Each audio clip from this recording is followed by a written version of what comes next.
कुछ महीने पहले जो रोगन की ब्रॉडकास्ट की एक क्लिप पूरी दुनिया में वायरल हो गई। There's a temple in India that is one of the most confusing places I've ever seen.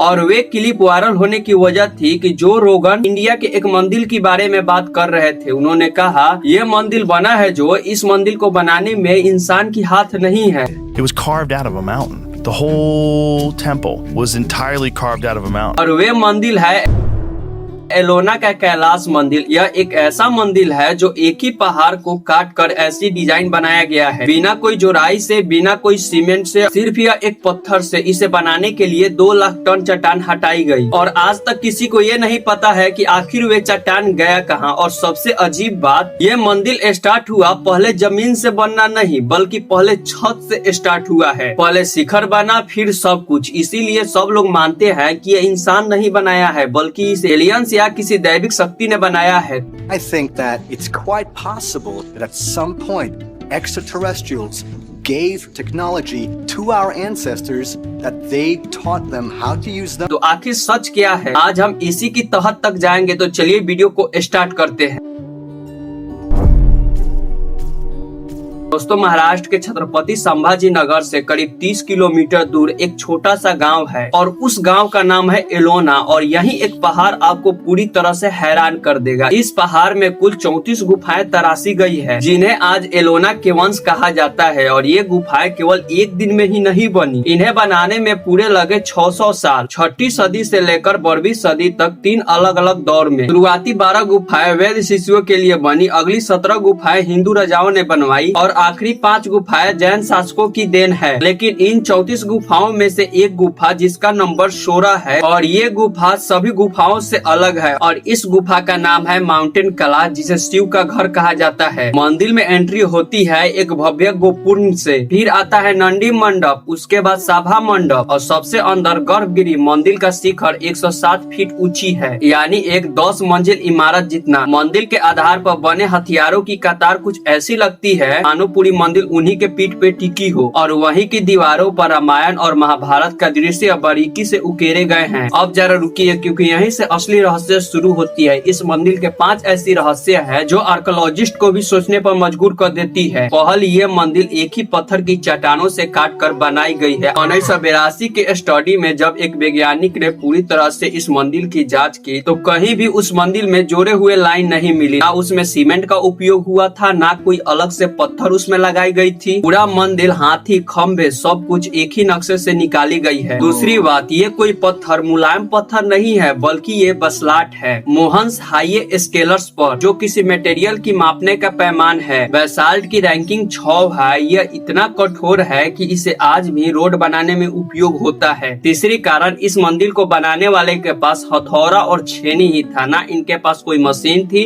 ना इनके पास कोई पावरफुल टूल था। चौथी, मंदिर बनाने के लिए लगभग 2 लाख टन पत्थर काट कर हटाया गया। आज इतना पत्थर ढोने के लिए 10 से 11 हजार ट्रकों की जरूरत पड़ेगी। और हैरानी की बात यह है कि 2 लाख टन पत्थर आखिर गया कहाँ, और इसका कोई सुराग नहीं मिला अभी तक। और 5वीं सबसे अजीब बात, ये मंदिर टॉप डाउन बनाया गया, यानी सबसे पहले शिखर तराशा गया और आखिर में जमीन। यानी कि हर नॉर्मल इमारत नीचे से ऊपर बनती है। इन्हीं 5 बातों की वजह से सदियों से लोगों के अंदर सवाल था, क्या यह इंसान बनाया है? किसी चीज को समझना मुश्किल हो जाता है तो इंसान शॉर्टकट जरूर ढूंढ लेता है। कोई सुपर नेचुरल एक्सपेंशन और कैलाश मंदिर के साथ भी नहीं हुआ। 19वीं सदी में एक रशियन अमेरिकी लेखिका ने अपनी किताब द सीक्रेट डक्रिंटी में लिखा कि एलोना जैसे जगहों के नीचे गुप्त सुराग है, जिसकी जानकारी कुछ चुनिंदे ब्राह्मण और योगियों का है। असल में उनका शब्द प्रतीकात्मक थे। वे किसी भौतिक सुरंग की नहीं, बल्कि आध्यात्मिक गहराई की बात कर रही थी। लेकिन आज के कई यूट्यूबर इसी लाइन को उठाकर दावा करते हैं कि इस मंदिर के नीचे एलियन टनल्स छिपी है। दूसरी सबूत जो लोग देते हैं वे है मंदिर के बनाया हुआ शिखर, जो देखने में विमान जैसी लगती है और यहीं से जुड़ती है। एक 20वीं सदी का किताब विमान शास्त्र की बात, जिसमें उड़ने वाली मशीनों की जिक्र है। लेकिन 1974 में जब एक भारतीय एरोनॉटिकल इंजीनियर ने इस टेक्स्ट को जांचा तो बताया कि इसमें बताई गई मशीन उड़ान भरने के हिसाब से असंभव है। यानी यह टेक्स्ट खुद वैज्ञानिक तौर पर सवालों की घेरे में है। सच यही है कि ये दोनों डालियों के पीछे कोई ठोस पुरातत्विकता सबूत नहीं है। यह सिर्फ लोगों की अपनी राय है, कोई फैक्ट्स नहीं है। लेकिन जब आर्कियोलॉजिस्ट ने खुद मंदिर की सतह को माइक्रोस्कोप से परखा तो कहानी बिल्कुल अलग निकला। मंदिर के घेरने वाले दीवारों पर उस टाइम की औजार के निशान मिले। स्कॉल पल्चर्स की बनावट को एनालाइज करने पर यही कंफर्म हुआ कि इसे हथौड़े और छेनी से बनाई गई है। और सबसे बड़ी बात, भारत में पत्थर काट कर स्मारक बनाने की परंपरा कैलाश मंदिर से सदियों पुरानी है। ये कोई अचानक हुआ चमत्कार नहीं, बल्कि यह एक कला थी जो पीढ़ी दर पीढ़ी निखरती गई। इसकी शुरुआत मानी जाती है कि 3री सदी ईसा पूर्व में, जब सम्राट अशोक ने अजीविका संप्रदाय के भिक्षुओं के लिए बराबर गुफा बनाई। इतनी क्लियर कि उस गुफाओं में हल्का सा भी रोशनी जाता था तो पूरी गुफाओं को रोशनी में बदल देता था। पहली सदी ईस्वी तक अंजात की गुफाएं बनी। इसके बाद 2री सदी ईसा पूर्व से वैद्य शिशुओं के प्रार्थना स्थल के तौर पर 5वीं 6ठी सदी में मुंबई के पास एलिफ्रेटा की गुफाएं शिव को समर्पित होकर उकेली गई। यह पहली बार था। सिर्फ यह गुफा नहीं बल्कि पूरी मंदिर एक ही चट्टान से तराशे गए और आखिरकार 8वीं सदी में यह चमत्कार अपनी चरम पर पहुंचा, एलोना के कैलाश मंदिर के रूप में। तो कैलाश मंदिर सिर्फ अकेली ऐसी मंदिर नहीं बनी है, इसके पहले भी बहुत ऐसी मंदिर बन चुकी है। ये सदियों की मेहनत और महारत की आखिरी और सबसे बड़ा नतीजा है। अब सवाल ये है कि आखिर इतना विशाल मंदिर बनवाया किसने? कैलाश मंदिर में खुद कोई शिलालेखा नहीं मिला जो सीधे बता सके, लेकिन बड़ौदा में खुदाई के दौरान एक लंबा प्लेट मिला जिसे बड़ौदा प्लेट कहा जाता है। इस रहस्य को सुलझाने की पहली कड़ी मिली। इस प्लेट में साफ लिखा है कि एलोना की इस शिव मंदिर को राष्ट्रकूट के दूसरे राजा कृष्णराज पथ ने बनवाया। यह इतना भव्य था कि खुद उसे बनाने वाला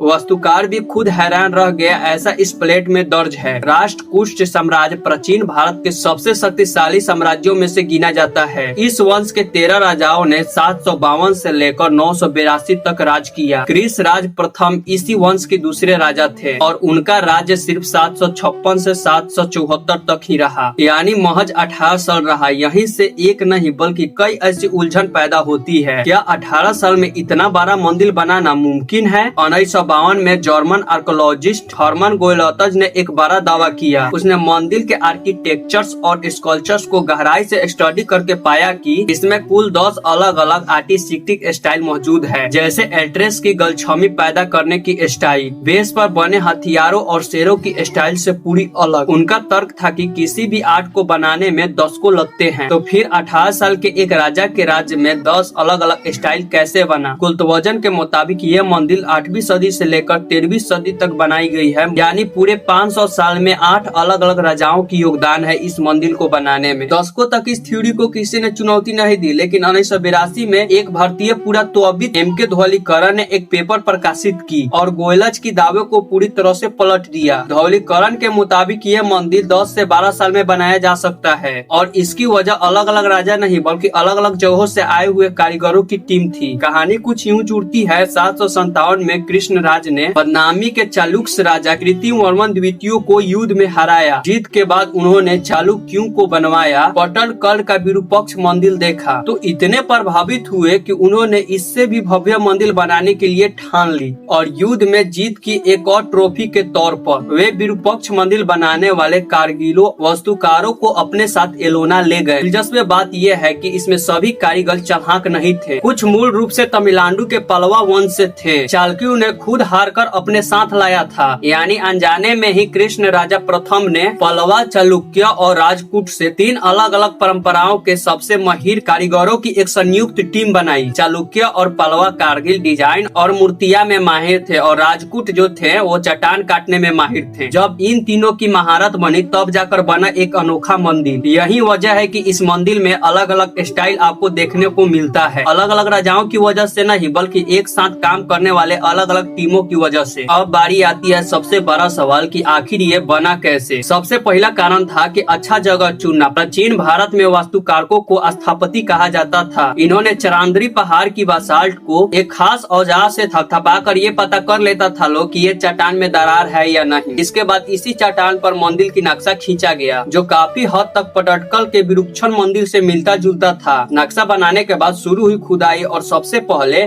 तीनों ओर चट्टान की ओर बड़ी बड़ी खाइयां खोजी गई, दो साइड में एक पीछे, यानी बीच में एक स्वतंत्र अलग थलग ब्लॉक बन जाए, जिसके बाद में तराशकर मंदिर बनाया जा सके। इसके बाद कारीगरों ने चट्टान में एक गड्ढे बनाए, उसमें सूखी लकड़ी के वेजेस ठोके और उसके बाद उस पे पानी डाली। पानी सोखते ही लकड़ी फूलने लगी और इससे पत्थर पर इतना दबाव पड़ा कि वह ठीक उन्हीं निशान वाले रेखाओं पे चढ़ गया। एक बार दरार आ जाने पर भारी हथौड़ा और बड़े ड्रिल से उसे साइड करने में आसान हो जाता था। इसी तकनीक को आज हम हाइड्रोलिक एक्सपेंशन कहते हैं। ध्वनीकरण के अनुमान के मुताबिक 20 लाख क्यूबिक फीट पत्थर हटाया गया होगा। अगर मान ले कि एक कारीगर एक दिन में 4 क्यूबिक पत्थर निकालता है, तो जो पूरी तरह संभव अनुमान है, तो 250 कारीगर मिलकर एक दिन में 1000 क्यूबिक फीट पत्थर निकालते होंगे। इस हिसाब से एक साल में 3,65,000 क्यूबिक फीट पत्थर निकल रहा होगा, यानी 20 लाख क्यूबिक फीट पत्थर निकालने में लगभग 5.5 साल लगा होगा। यहाँ पे एक चतुराई तकनीक थी, खुदाई और कार्विंग साथ साथ हो रही थी। जैसे जैसे केंद्रीय हिस्सा दिखाई दे रहा था, उसके बाद दूसरी टीम ने उसे तराशना शुरू कर दिया, ऊपर से नीचे की तरफ। यही वजह है कि मंदिर टॉप डाउन बना, इसीलिए नहीं कि यह किसी असंभव तकनीक से बना, बल्कि इसलिए क्योंकि यह सबसे व्यवहारिक तकनीक था। ऊपर से तराशने पर कारीगरों को कभी ऊंची प्लेट बनाने की जरूरत नहीं पड़ी। वे जैसे जैसे नीचे उतरे,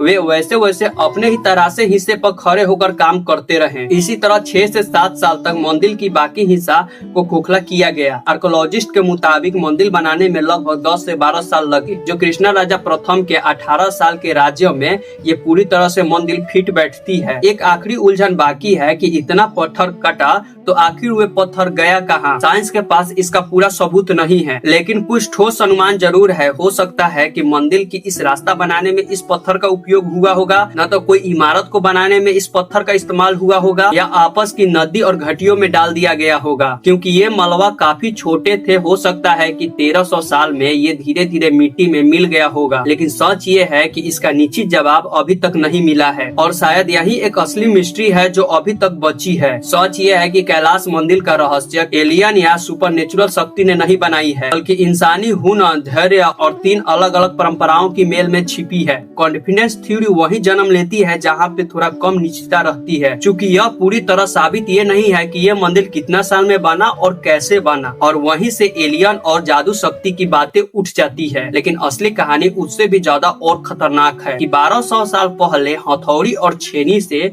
हजारों भारतीय ने मिलकर ऐसा कर दिखाया जिसे दुनिया आज भी नामुमकिन कहती है। फाइनली दोस्तों, आज के वीडियो को खत्म करते हैं। आई होप कि ये वीडियो देखकर आप सभी को अच्छा लगा होगा। अगर अच्छा लगा है तो प्लीज वीडियो को लाइक कीजिए, चैनल को सब्सक्राइब कीजिए। चलिए मिलते हैं नेक्स्ट वीडियो में, तब तक के लिए बाय बाय।